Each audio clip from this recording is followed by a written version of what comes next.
तो चलिए सीधा इसमें डाइव करते हैं। आज के इस एक्सप्लेनर में हम एल्बर्ट कैमू की फिलॉसफी को एक्सप्लोर करने वाले हैं, लेकिन किसी डिप्रेसिंग या खालीपन वाले नजरिए से नहीं, बल्कि एक बहुत ही प्रैक्टिकल टूल किट की तरह, जो आज के इन जनरेशनल क्राइसिस और मॉडर्न लाइफ की उलझनों को सर्वाइव करने में काम आ सकती है। मतलब कैमू सिर्फ एक थिंकर नहीं थे, वो असल में ये सिखाते हैं कि जब सब कुछ एकदम बेमानी लगने लगे, तब भी पूरी शिद्दत से कैसे जिया जाए। अब जरा आज की मॉडर्न जिंदगी की तस्वीर पर गौर करते हैं। सुबह अलार्म बजता है, लोग उठते हैं, फोन पर लगातार डूम स्क्रॉलिंग चलती है, फिर ट्रैफिक में घंटों फंसकर ऑफिस पहुंचना, हफ्ते में 60-60 घंटे काम करना, थक कर घर वापस आना और बस सो जाना। अगले दिन फिर से वही सब। और फिर अचानक एक ऐसा पल आता है जब एकदम चुभने वाली क्लैरिटी दिमाग को घेर लेती है। इंसान खुद से पूछता है कि ये सब आखिर क्यों हो रहा है? इस रोजमर्रा की रटी रटाई रूटीन का आखिर पॉइंट क्या है? सच कहें तो यहीं से आज की हमारी ये चर्चा शुरू होती है। ठीक इसी मोमेंट को एल्बर्ट कैमू दी एब्सर्ड कहते हैं। अब देखिए, एब्सर्ड का मतलब ये बिल्कुल नहीं है कि जिंदगी सिर्फ बेतुकी या मजाकिया है। दरअसल ये एक भयानक टकराव है। एक तरफ हमारे अंदर की वो गहरी इंसानी चाहत है जो हर चीज में एक मकसद, एक मीनिंग ढूंढना चाहती है, और दूसरी तरफ है ये ब्रह्मांड जो हमारी पुकार का कोई जवाब नहीं देता, जो पूरी तरह से खामोश और उदासीन है।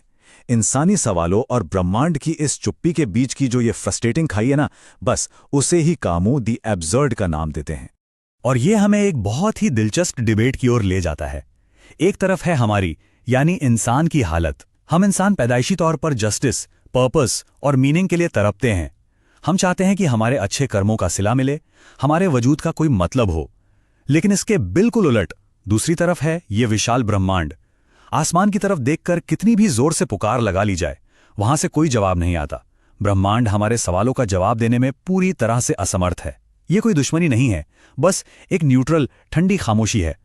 तो जब इंसानों का सामना इस असहज कर देने वाली ब्रह्मांडीय खामोशी से होता है, तो इतिहास गवाह है कि आमतौर पर 3 तरह के रास्तों पर बहस होती है। पहला है फिजिकल एंड, यानी निहिलिज्म। दूसरा है फिलोसॉफिकल एंड, यानी किसी अंधविश्वास में छलांग लगा देना। और तीसरा रास्ता जो कैमू हमें सुझाते हैं, वो है ऑथेंटिक रिवोल्ट, यानी सच्ची बगावत। कैमू पहले 2 रास्तों को झूठा बचाव मानते हैं और दोनों को बहुत ही निष्पक्ष रूप से खारिज कर देते हैं। पहला है फिजिकल सुसाइड, यानी खुद को खत्म कर लेना। कैमू कहते हैं कि अगर जिंदगी छोड़ दी जाए तो वो एब्सर्ड के सामने हार मानने जैसा है। दूसरा रास्ता, जो शायद इससे भी ज्यादा खतरनाक हो सकता है, वो है फिलोसॉफिकल सुसाइड। इसका मतलब है जब ब्रह्मांड की खामोशी से घबराकर किसी कट्टर धार्मिक या राजनीतिक विचारधारा में अंधी छलांग लगा दी जाती है।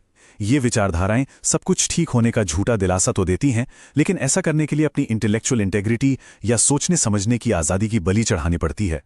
तो फिर सही रास्ता क्या है? यहीं पर कैमू अपना तीसरा और बीच का रास्ता पेश करते हैं, रिवोल्ट या बगावत। कैमू के शब्दों में बगावत उन परिस्थितियों से कुचले जाने से इंसानी इनकार है जो हमारे नियंत्रण से बाहर हैं। ये एक ऐसा रास्ता है जहां बिना किसी झूठी उम्मीद के दुनिया के इस खालीपन और अंधेरे को पूरी तरह स्वीकार किया जाता है, और फिर भी पूरी पैशन और शिद्दत के साथ जीने का फैसला किया जाता है। असल में यही सच्ची बगावत है। सिसिफस और एब्सर्ड हीरो। इस बगावत को गहराई से समझने के लिए कैमू प्राचीन ग्रीक माइथोलॉजी के राजा सिसिफस की कहानी का सहारा लेते हैं। सिसिफस को देवताओं ने एक अजीब सी सजा दी थी।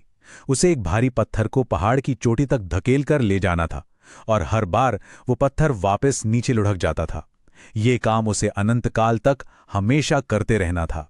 दिखने में तो ये सबसे बड़ी हार लगती है, लेकिन कैमू इस सजा पाए राजा को मानवीय गरिमा और इज्जत का सबसे बड़ा प्रतीक मानते हैं। अब शायद ये सवाल मन में आए कि एक पुरानी ग्रीक कहानी का आज की जनरेशन से क्या लेना देना। सच तो यह है कि आज हर किसी के पास धकेलने के लिए अपने अपने पत्थर हैं। सोशल मीडिया एल्गोरिदम से होने वाला अकेलापन, क्लाइमेट चेंज की एंजाइटी, 60 घंटे के वर्क वीक की भयंकर थकान और हर वक्त डिजिटली कनेक्टेड रहने का वो भारी प्रेशर, ये हमारे 21वीं सदी के पत्थर हैं। इन्हें हर सुबह उठकर पहाड़ पर चढ़ाया जाता है और वो अगले दिन फिर नीचे आ जाते हैं। हम सभी किसी न किसी रूप में आज के सिसिफस ही तो हैं। तो सबसे अहम बात ये निकल कर आती है कि असली आजादी इस बात में नहीं है कि अपने बोझ से भाग जाया जाए, बल्कि आजादी उस नजरिए में है जिसे चुना जाता है। देखिए, परिस्थितियों को हमेशा कंट्रोल नहीं किया जा सकता, जैसे ऑफिस का हद से ज्यादा प्रेशर या दुनिया की तमाम परेशानियां। लेकिन ये जरूर चुना जा सकता है कि उन परेशानियों का सामना कैसे किया जाएगा। असली बगावत उसी सचेत और निडर एटीट्यूड में बसती है जो इन संघर्षों के खिलाफ हर रोज दिखाया जाता है। और इसीलिए कामो की फिलॉसफी की सबसे आइकॉनिक लाइन यहां सामने आती है, one must imagine Sisyphus happy, यानी सिसिफस को खुश मानना चाहिए। सुनने में काफी अजीब लगता है ना, लेकिन कामू का कहना है कि पत्थर को ऊपर धकेलने का वो स्ट्रगल, वो रोज का संघर्ष ही एक इंसानी दिल को भरने के लिए काफी है। जब मुश्किलों को गले लगा लिया जाता है और हार मानने से साफ इनकार कर दिया जाता है, तो वही सबसे बड़ी बगावत और सबसे गहरी खुशी बन जाती है। The modern debate, rebellion versus total revolution. अभी तक जो भी पर्सनल लेवल पे संघर्ष की बात हुई, वो आज के इस गहरे राजनीतिक ध्रुवीकरण के दौर में कैसे लागू होती है, ये समझना बहुत जरूरी है। क्योंकि यह सिर्फ एक व्यक्ति की परेशानी नहीं है, बल्कि यह हमारे समाज के सिस्टम से जुड़ा एक बहुत बड़ा मुद्दा है। अब इस चीज को समझना बहुत दिलचस्प है। आज के दौर का एक्टिविज्म अक्सर दो हिस्सों में बटा हुआ दिखता है और इन दोनों के बीच एक गहरी डिबेट चलती रहती है।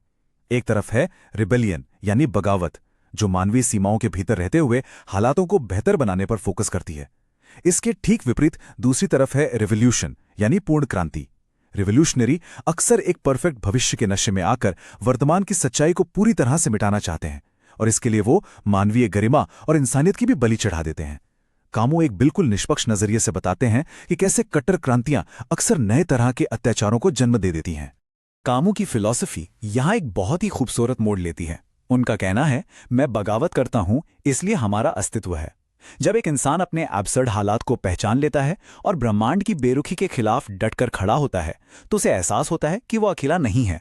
ब्रह्मांड की इस उदासीनता और जीवन के इस भारी संघर्ष को बाकी सभी लोग भी झेल रहे हैं। व्यक्तिगत बगावत से शुरू हुआ यह सफर बहुत ही जल्द एक गहरी इंसानी एकजुटता में बदल जाता है। इस पूरी बहस के 3 स्पष्ट पहलू हैं जिन्हें समझना बहुत आसान है। निहिलिस्ट वर्तमान को पूरी तरह से बेमानी समझता है और दुनिया से खुद को अलग कर लेता है। दूसरी तरफ एक्सट्रीमिस्ट या चरमपंथी वर्तमान को सिर्फ एक बाधा मानता है जिससे वो विनाशकारी तरीकों से मिटाकर एक नया भविष्य बनाना चाहता है। लेकिन एब्सर्ड रेबल इन दोनों के बीच का रास्ता निकालता है। वो इंसानी जीवन और वर्तमान पल को बेहद मूल्यवान मानता है और बदलाव के लिए ऐसे व्यवहारिक और करुणा से भरे कदम उठाता है जो इंसानियत का पूरा सम्मान करते हैं। Finding joy in the struggle. कई बार ऐसा मान लिया जाता है कि एल्बर्ट कामू हमेशा अंधेरे कमरों में बैठकर दुनिया की बुराई करने वाले एक निराशावादी थिंकर थे, लेकिन असल में ऐसा बिल्कुल नहीं था। कामू वो इंसान थे जिन्हें इस भौतिक दुनिया से और जिंदगी की छोटी छोटी खुशियों से बेहद प्यार था। एब्सर्ड रेबल की खुशियां कोई ख्याली पुलाव नहीं होती, वो बहुत ही वास्तविक और जमीनी होती हैं। जैसे फुटबॉल खेलना, समंदर में तैरना, गुनगुनी धूप का मजा लेना और दोस्तों के साथ गहरी बातचीत करना।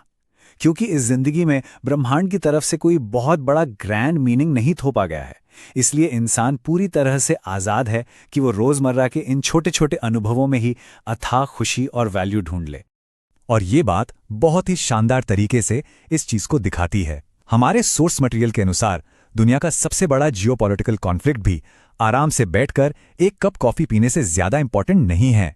ये इस बात की याद दिलाता है कि भले ही दुनिया में बड़े बड़े ऐतिहासिक बदलाव हो रहे हों, लेकिन हमारी रोजमर्रा की इंसानी खुशियां और व्यक्तिगत अनुभव किसी भी बड़ी ऐतिहासिक घटना से कम महत्वपूर्ण नहीं हैं।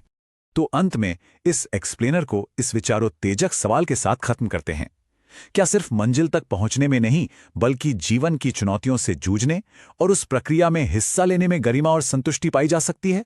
कल जब एक नई सुबह होगी और हर किसी को अपने हिस्से का आधुनिक पहाड़ पर चढ़ाना होगा, तो सोचने वाली बात होगी कि उस पत्थर को किस नजरिए से धकेला जाए। क्या उस संघर्ष में भी खुशी और मुस्कुराहट चुनी जा सकती है? ये एक ऐसा सवाल है जो हम सबको खुद से जरूर पूछना चाहिए।